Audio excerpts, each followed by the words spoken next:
Okay. So,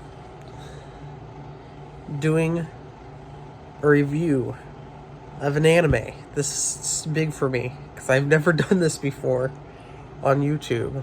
Putting my thoughts on a show out there. I just finished Sword Art Online. Oh boy. Sword Art Online.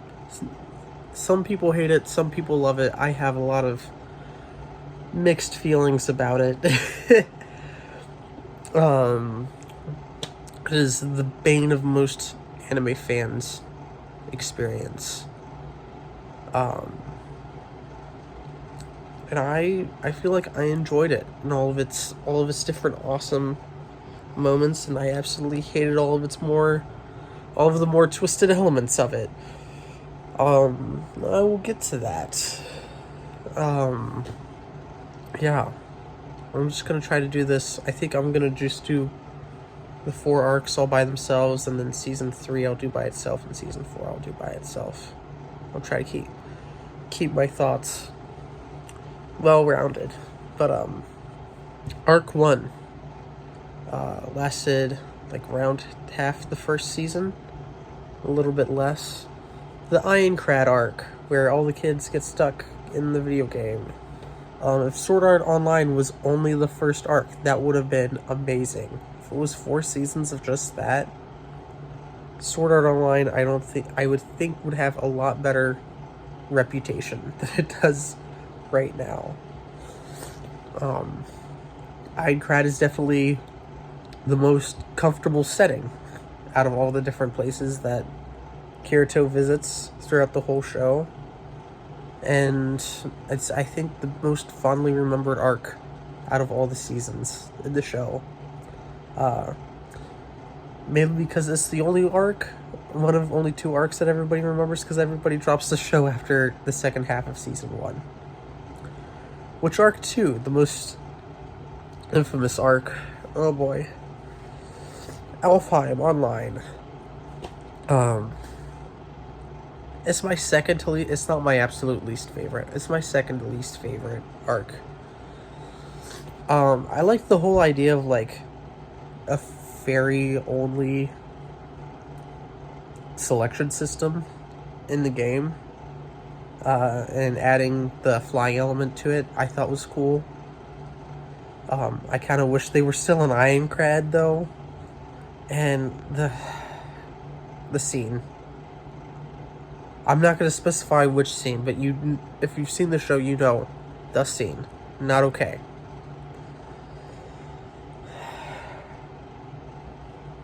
I don't want to get too much into it, but as someone who's been through something very similar to that, I kind of wish there's more setup to it, so I could skip that scene and not see any of it. I feel like who was it? Their name wasn't, I don't think their name was Seguo. I think Seguo is Kirito's sister. But whoever the guy is who did that, the villain that, during Arc 2, I don't feel like he was properly punished enough in the show. But yeah.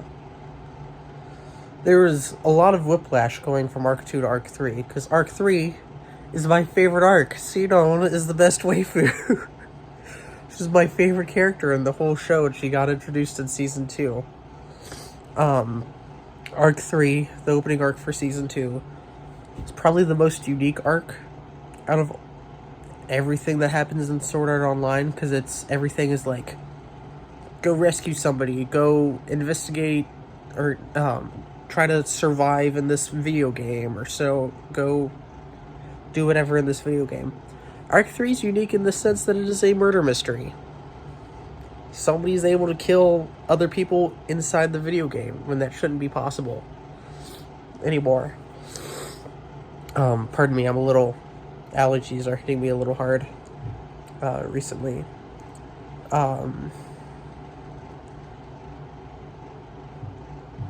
Yeah, but Sinon, Kiranon, best ship. I'm sorry, everybody who wants Kirito and Asuna to stay together. Kirito or Alice. Kirito and Sinon. That's where my heart is. You can fight me on that. I'm not going to spoil anything about Arc 3 because that's my favorite. And if you are going to go watch anything, watch the first arc of Season 1, watch the first arc of Season 2. Season 2 is overall probably one of my favorite seasons, if not my second season. But the third arc is my favorite arc, for sure. Arc 4. This is... all of the emotions came out in this arc. Kirito kind of steps aside for the second half of Season 2, and we get to focus on Asuna a little bit. And Asuna gets to develop her relationship with her mom, who you get introduced to, and they have a few touching moments, and it's a really nice story. And couple that with Asuna helping Yuki get through her terminal illness. There's like two storylines going through Arc 4. Is Asuna's fight to continue playing video games, and Asuna's fight to get Yuki to continue playing video games, because she doesn't know that has a terminal illness for the majority of the time, until she finally visits her in the hospital. But yeah, it's a very good arc. It's a very emotional arc. It took me the longest time to get through this arc. But it was very good. Which brings me to Season 3. My least favorite season overall in the whole show.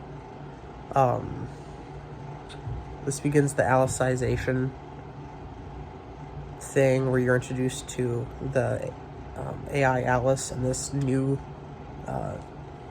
video game. Kirito's kind of gets trapped in there after he gets attacked by one of the members of this death cult from the first arc of the show, which I think I forgot to mention earlier. But there's a video game death cult, and one of them in the real world attacks Kirito, and he's so incredibly sick in the real world that he gets put under, and he goes under in a coma, and gets put into this video game in order to save him. It's just him messing around in this video game. You're introduced to this. It's like the first ever realized artificial intelligence named Alice. That's why the season's kind of called Alicization. And I don't know, everyone else is completely absent from this season, aside from like 2 or 3 episodes, which kind of I was kind of disappointed about. You kind of get introduced to everybody over these first 2 seasons, and then Season 3 goes, okay, see you later. We're not going to focus on you at all. Just only Kirito and these 2 new people that we want to focus on. And it was, I don't know. In a vacuum, the season was great. Compared to the first 4 arcs, it's not exactly where I was hoping the story would go. It's not where I was expecting the story to go. And I feel like some better transition could have been made going from Season 2 into Season 3. But overall, while it was still my least favorite season, and I felt like it dragged on at times, it was still good-ish, I guess. Season 4. Definitely major spoilers for what I'm about to say about Season 4. Kirito is not only in a coma still in real life, he gets put into a coma at the end of Season 3. And is in a coma for the majority of Season 4. I think there are 23 episodes in Season 4, and for all but... Kirito's conscious for 4 episodes. That's it. He's conscious for 4 episodes.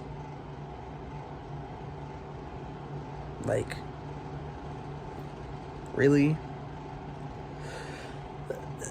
It's not I don't know. I know a lot of people hate Kirito, but when your character is not conscious for the majority of the season, I feel like there's a bit of an issue. There's some payoff from my favorite arc, though, from Arc 3, the Gun Gale Online arc, where the death gun cult comes back, and it leaves off, the whole season leaves off on the perfect cliffhanger, which isn't really a cliffhanger. I don't know how best to describe it other than that it is a cliffhanger. Sorry, something popped up on my phone. I do highly recommend, if you do get so far as Season 4, I hope you stick around for Season 5 that's supposed to come out. Hopefully Season 5 comes out and it's Sword Art Online, it continues to be good. The second half of Season 1 was absolutely dreadful. But those are my thoughts on all the different arcs and seasons of Sword Art Online. Favorite character definitely has to be Sinon. Her whole backstory, and her sort of exposure therapy arc sort of going through the show is very, very touching, very relatable in a few ways, I'm certain, for many people. And I don't know, I guess least favorite character,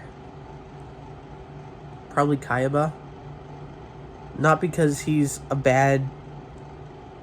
poorly designed character, but because I feel like his character was handled very poorly. I know he's supposed to have this sort of mystery element around him, but they kill him off in the middle. Oh, spoilers. Major spoilers right now. Click away if you don't like major spoilers. They kill him off in the middle of the first season, and like his ghost and AI copy of his brain become relative in the second half of Season 1 and in Season 4, respectively. And I feel like more stuff could have happened with him. I feel like I wish that there was more that happened with his character. I think there was a lot of missed opportunities in storytelling that, I don't know.